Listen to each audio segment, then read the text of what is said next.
السلام عليكم البنات، ان شاء الله تكونوا كامل بخير. كما وعدناكم رانا في الاسبوع الثاني تاع المسابقه تحت الراعي الرسمي، تحت اشراف الراعي الرسمي كوبرا الكترونيكس. قبل ما نبداو لا غوسيت تاع اليوم حبيت نوجه تحيه خالصه لكامل اللي شاركوا معنا في المسابقه. نقول لكم يعطيكم الصحه، كامل الاطباق تاعكم كانت بزاف شابه وبزاف هايله. كما تعرفوا قوانين اللعبه، واحد برك اللي يربح معنا في شاك سومين. دونك لا غانيونت الاولى نقولها مبروك عليك، راكي ربحتي معنا مولا كافي بلوس مينياشوار، تقدمها لك شركة كوبرا إلكترونيك، ونطلبوا منك توجهي المقر تاعهم الموجود ببيرتوتا بو ريكيبوري طون كادو. فوالا دونك دوكا كما تعرفوا دوكا اسبوع تاني المسابقة وين لازم نديرو غوسيت جديده، ونطلبوا منكم تاني ديروا ديك الوصفه باش تربحوا معنا هاد المره مولا كافي بلوس باتور. دونك باش تشاركوا في مسابقه سهله، تدخلوا لاباج تاعنا في الفيسبوك، تريسبكتيو كامل لي كونديسيون تاع لو كونكور، وتاني ديروا الوصفه تاع هاد الاسبوع. الوصفه تاع هاد الاسبوع حتكون وصفه الأرز اللي حنديروها على الطريقة الجربية، على الطريقة التونسية. يعني هاد الأرز مشهور بتونس وبالأخص مدينة جربة. هاد الأرز واش نحتاجو فيه؟ نحتاجو فيه الأرز بيان سور. أنايا الأرز اللي هنا كنت شمختو في الماء لمدة ساعة، فوالا. ونسحقو تاني لي زيبينار، فوالا تقطعيهم كيما هكذا. نسحقو تاني معدنوس، نسحقوا بصل. هنايا 3 حبات بصل متوسطة الحجم قطعتها إلى قطع صغيرة. نسحقوا تاني 3 حبات جزر وقطعتهم كيما بهذا الشكل الى قطع صغيره ايضا. يعني هاد المكسرات في الطريقه الاصليه للارز الجربي ما كاش هاد المكسرات، بس انا حبيت باش نزيد له نكهه خاصه درت مجموعه من المكسرات زدتهم للطبق، راح نزيدهم للطبق تاعي ان شاء الله. نسحقوا اللحم. بالنسبه للحم هنايا اختياري، يعني كل الطبق هدايا سواء ديروه سواء باللحم سواء بالدجاج سواء يعني الفخوي دماغ كيما حبيتي نتيا، على حسب الرغبه ديالك والرغبه تاع الاسره ديالك. بيان سور بوغ لي زيبيس واش نسحق لهنايا بون طماطم مصبره. نسحق تاني هريسه. بون هريسه هذه اللي استعملتها باش نقول لك برك، الهريسه هذه اللي استعملتها هي هريسه تستخدم تصنع في البيت عفوا. يعني اذا هذيك الهريسه اللي تشروها من برا نو سي با لا بين، هذه هريسه تصنع في البيت. وهنايا يعني معروفه بزاف في مدينه تونس. كاش نهار نديرو لكم فيديو كيف ديروا تصنعوا الهريسه تاع البيت. نسحقوا تاني ثوم، هدايا نعناع، اذا كان عندكم نعناع يابس يكون احسن. نسحقوا تاني فلفل احمر، ملح. بيان سور الملح ما ديروش بزاف باسكو كيما تعرفوا لي زيبينار يطلقوا بزاف الملح، دونك الملح ايفيتيو ديروا بزاف، ديروا شويه اقل من العاده. نسحقوا فلفل الكحل، نسحقوا قزبر مرحي، ونسحقوا تاني كركم. نورمالمون هذا ما كان. بالنسبه اذا كنتي حابه ديري نكهه تاع الحار انت زيدي الحار، انا ما زدتش الحار لهنايا باسكو ديجا حندرت هريسه البلديه كما يقولوا لها هما. دونك ونسحقوا تاني الزيت ما ننساش، فوالا. دونك هذا ما كان واش نسحقوا في الوصفه هذه. دوك الان تبعي معنا المراحل.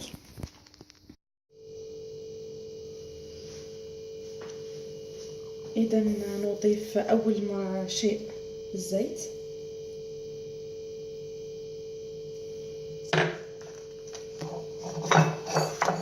ونضيف اللحم،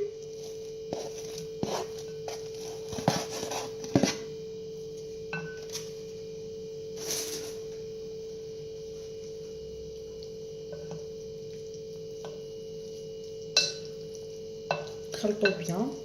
خصني يدخل الزيت هذاك كامل اللحم تاعنا.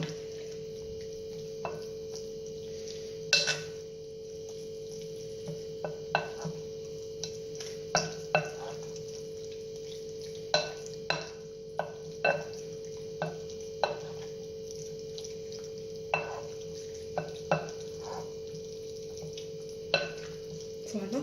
دوكا نضيف لي زيبيس. اول حاجه الطماطم مصبره،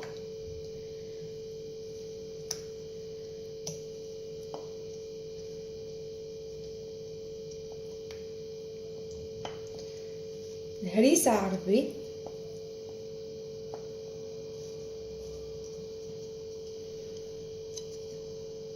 الملح، فلفل اسود، الكركم، انا تخلطوا لي لهنايا الكركم، القزبر المرحي، فلفل احمر.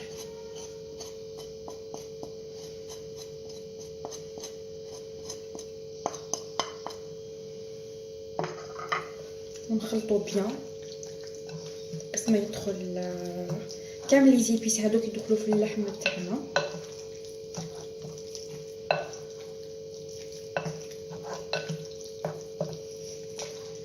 نتوما الا قدرتو تخلطوا بيديكم يكون احسن يعني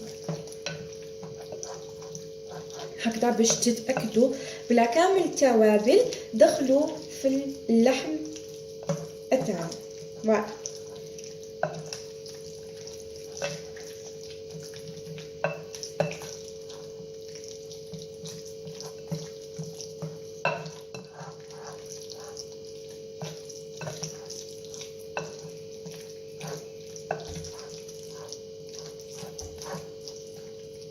دوكا نزيدو البصل،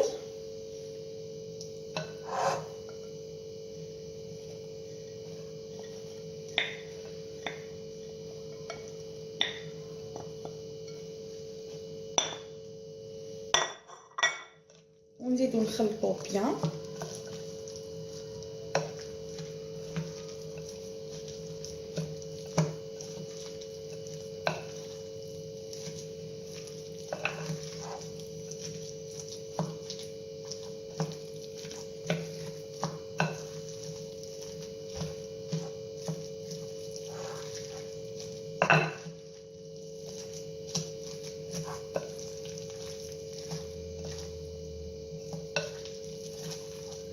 تخلطو تري بيان لازم باش يدخلوا التوابل في كامل المكونات. يعني هذه تعتبر اهم مرحله في الطبق تاعنا. دوكا نزيدو الثوم، فوالا، ونزيدو نخلطو بيان.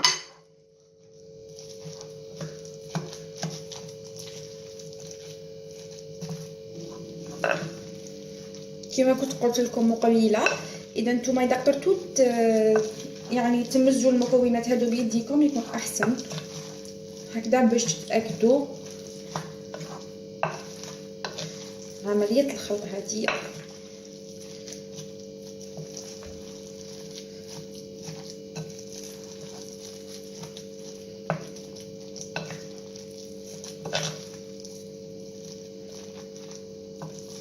نظن بلا هاد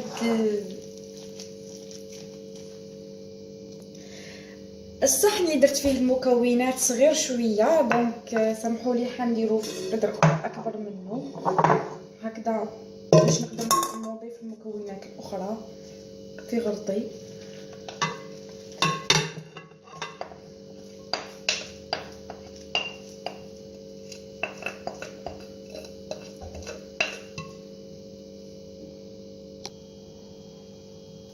فوالا هاد الصحن اكبر من الاخر. دوكا نزيدو الارز. كما قلت لكم هاد الارز كنت شمختو في الماء لمده ساعه. فوالا نخلطو بيان ثاني حتى الارز تاعنا يدخلوا فيه كامل التوابل.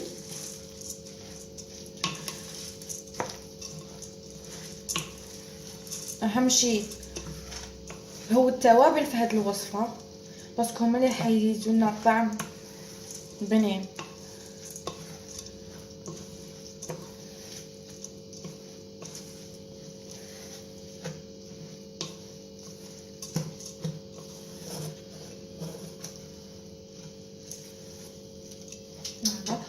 دوكا نزيدو هدايا حميصه مشمخه، فوالا انا شريتها هكذا مشمخه باش نتوما تقدروا تجمخوها في الدار. نضيفوها في الطبق. بيان سور تقدروا تزيدوا ميم جلبانه اذا عندكم جلبانه حاب دير بزاف، سورتو الجلبانه تتناسق بزاف مع طبق الارز.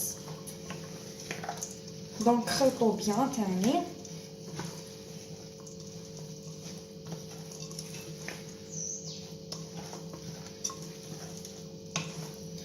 دوكا تزيدوا هدايا الجزر والمكسرات هذوما الفواكه الجافه، وزيدوا تخلطوا بيان.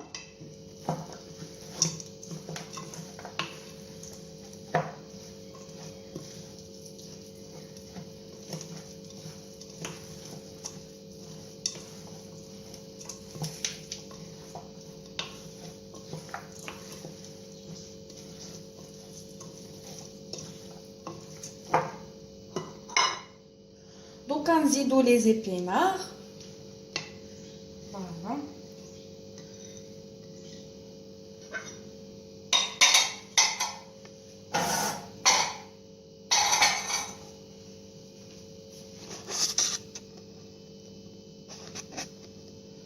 ونخلطو تري بيان. لازم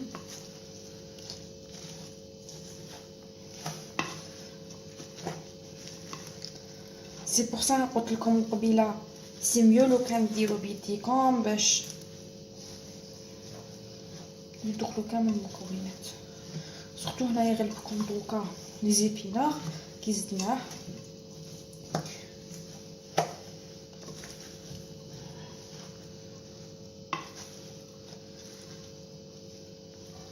من بعد تضيفوا المعدنوس اللي كنا قطعناه رقيق.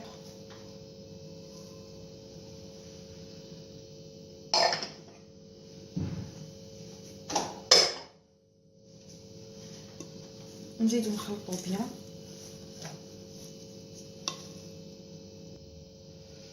واخيرا نضيفو النعناع. بيان سور كما قلت لكم في البدايه من الاحسن ان يكون نعناع يابس في الدار. وتزيدو تخلطوا نفس الشيء كما درنا في المراحل السابقه. ابخي نتحصلوا على هاد النتيجه كما راكم تشوفوها. لي دوكا هاد الخليط نديروه يتفور على نار هادئه.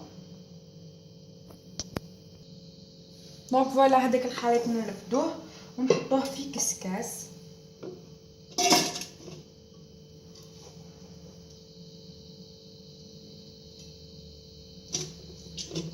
نخلوه يتفور على نار هادئه. ما يخلعكمش بيان سور اذا درتو لي زيبينا عبالكم بلا كي يفور ينقص بزاف الحجم تاعو. دونك ما يخلعكمش حجم المعدنوس والسلق اللي درتوه باسكو حينقص بعد ما ديروه يفور ان شاء الله. كي ديروه يفور تقعدوا تسناوه لمده هكاك ساعه. قعدوا تفقدوا خطره على خطره حتى تشوفوا بلا الارز وكامل المكونات كيما الحميصه وكيما الجزر كيما اذا درتو باغ جلبانه كامل طابو. وبيان سور خطره على خطره تفقدوا الماء تاعكم. اذا نقص حجمه زيدوا له الماء باسكو اذا نشف لكم الماء حتصيركم كارثه. دونك فوالا كان مده الطبخ تاعو تتراوح بين ساعه ونص. سا ديبون الكميه اللي درتوها وسا ديبون درجه الحراره. دونك بصح لازم يعني كان بيفوركم بالخير مي البنه ما تكونش بيان باسكو لازم يطيب على نار هادئه.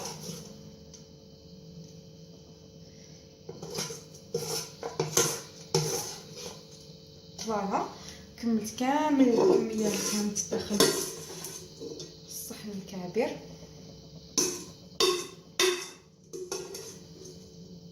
سامحوني على الاصوات. فوالا كملت كامل الكميه. فوالا درك حاجه نقولها لكم من الفوق، تاكدوا بلا يكون كامل يعني ديروا له هكا من الفوق هكا باش تاكدوا بلا راهو جايب لكم بالخاف يكون متماسك.